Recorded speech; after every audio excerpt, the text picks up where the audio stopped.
Waraqa ibn Nawfal, comme vous l'avez remarqué, qu'est-ce que j'ai dit? Radiyallahu anhu. Qu'Allah soit satisfait de lui.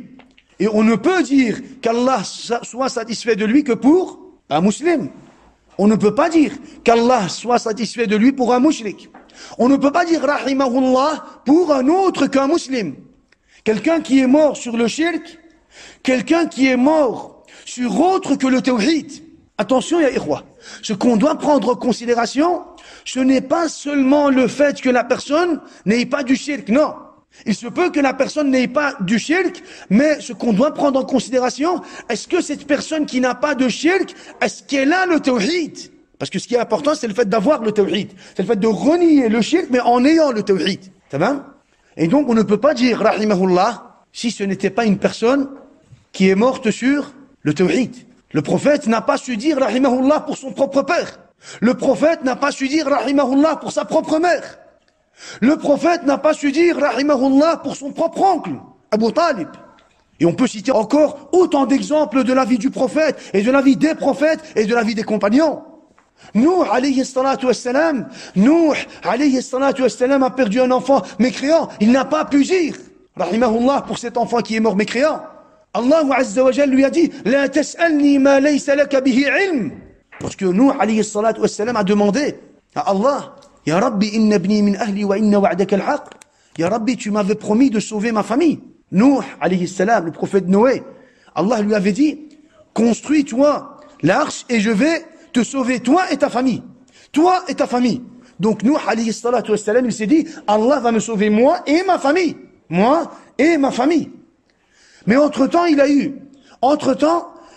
a eu un des enfants de Nuh qui n'a pas voulu quoi monter avec Nuh, alayhi salam, dans l'arche. Et il s'est noyé avec les mouchriquines. Alors, dans Surat Hud, Nuh, alayhi salatu wassalam, dit, Ya Rabbi, inna ibni min ahli wa inna wa'daka al-haq. Mon fils faisait partie de ma famille. Et ta promesse est une vérité. Tu m'as promis que tu allais sauver ma famille. Mais mon fils s'est noyé avec les mouchriquines. Il s'est noyé. Tu ne l'as pas sauvé. Alors Allah Azza wa Jalla lui a dit, Innahu laysa min ahlik. Il ne fait pas partie de ta famille. Allahu Akbar. Il ne fait pas partie de ta famille. Innahu amalun ghayru salih. Car il a choisi autre que la piété, autre que le tawhid. Il a choisi autre que le tawhid. Il a choisi la religion du shirk. Fala tas'alni ma laysa laka bihi ilm. Ne me pose pas des questions sur ce dont tu ignores. Allahu Akbar. Khalas. Nuh alayhi salatu wassalam. Donc on ne peut pas dire rahimahullah pour quelqu'un qui est mort sur le shirk. Ou alors qui est mort sans avoir de quoi? Sans avoir en lui-même de tawhid. Et leur jugement n'appartient qu'à Allah, c'est Allah qui va les juger. C'est Allah Azza wa Jal qui va les juger. Même par habitude. Des fois, par habitude, Allah irhamu, rahimahullah. La. Ce genre d'invocation, Allah irhamu, rahimahullah, ghafarallahu lahu, radiyallahu anhu, ce genre d'invocation, on ne peut les faire que pour al-muslim, celui dont on va juger qu'il est musulman ici sur terre par rapport à son tawhid. Alors Waraqa ibn Nawfal, vous allez me dire, oh, mais Waraqa ibn Nawfal, il est mort avant la prophétie, et il était musulman. Le prophète sallallahu alayhi wa sallam dit, La tasubbu Waraqa, fa inni ra'aytu lahu jannatan aw jannatayni.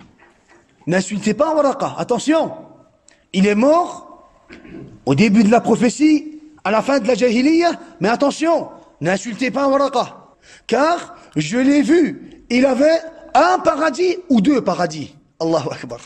Waraqa ibn Nawfal était déjà dans les délices du paradis, ya ikhwa, dans les délices du paradis. Pour celui qui cherche la vérité, regardez, Waraqa ibn Nawfal, il n'a pas entendu le Coran al-Karim, ya ikhwa. Waraqa ibn Nawfal, il n'a pas entendu le Coran al-Karim. Pour celui qui cherche la vérité, s'il est sincère avec Allah Azza wa Jal et avec lui-même, Wallah al-Azim, il va trouver la vérité. Salman al-Farisi a dû traverser des régions. Il a été vendu comme esclave. Il a subi du mal. Walakin, en fin de compte, il a trouvé le haqq. Le prophète sallallahu alayhi wa sallam a dit, Salman min ahl al-bayt. Min ahl al-bayt. Parce que Salman n'avait pas de tribu, il venait de loin. Alors il dit, Salman fait partie de ma famille. Il cherchait la vérité, il était juste, il a trouvé. Walakin ici, Waraqa ibn Nawfal, il a trouvé le haqq sans même qu'il y ait de Coran Karim, ikhwa. Sans même qu'il y ait de Coran Karim. C'est pour cela que celui qui veut le haqq, il va trouver le haqq. Et celui qui ne veut pas le haqq, qui ne cherche pas le haqq, qui ne se soucie pas de le haqq, même si tu lui récites le Coran le Karim du début jusqu'à la fin, cela ne sera quand même pas suffisant pour lui. Tu vas lui citer des preuves.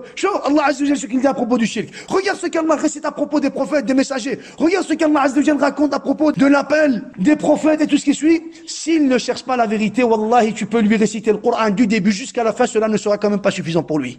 Et regardez justement aujourd'hui les mouchriquines qui récitent le Coran du début jusqu'à la fin, qui font entre parenthèses ce qu'on appelle khatm al-Qur'an. Où est le Coran? Où est pour vous le Coran? Subhanallah. Après le Ramadan, vous rendez le halal haram. Après le Ramadan, vous désobéissez à Allah Azza wa Jal. Subhanallah. Tamam. Et donc, pour celui qui ne cherche pas la vérité, tu peux lui réciter pas seulement le Coran. Le Coran, wa Sahih al-Bukhari, wa Sahih Muslim, wa Kutub al-Ahadith, tous les livres de l'Ahadith, cela ne sera quand même pas suffisant pour lui. Donc, le prophète dit là, Waraqa, il était musulman. Il n'a pas vécu, la prophétie, dans le sens où le prophète a commencé à faire la da'wah parce qu'il est mort tout de suite après, quelques temps après il est mort. Donc le prophète, il a reçu la révélation, mais il n'a pas encore reçu l'ordre de proclamer la vérité. De proclamer, on va dire, ce message. Il va le recevoir dans la deuxième révélation. Dans un autre hadith, rapporté par Khadija, radiyallahu anha, elle pose la question. C'est elle qui pose la question à propos de Waraqa. Elle dit, ah Rasulallah, tu te rappelles de Waraqa? Elle dit, Na'am. Elle dit, qu'est-ce qui lui est arrivé? Alors le prophète alayhi salatu wassalam dit قد رأيته فرأيت عليه ثيابا بيضا فأحسبه لو كان من أهل النار لم يكن عليه ثياب بيض. Il dit je l'ai vu dans mon rêve, il portait sur lui des vêtements blancs et je pense que s'il était en enfer, il n'aurait pas sur lui des vêtements blancs. Il est au paradis. Radiyallahu anhu wa anis sahabati ajma'in. Al-muhim. Donc ceci à propos de Waraqa ibn Nawfal. Donc on a parlé d'abord de la position de Khadija radiyallahu anha. Ensuite la position de Waraqa ibn Nawfal.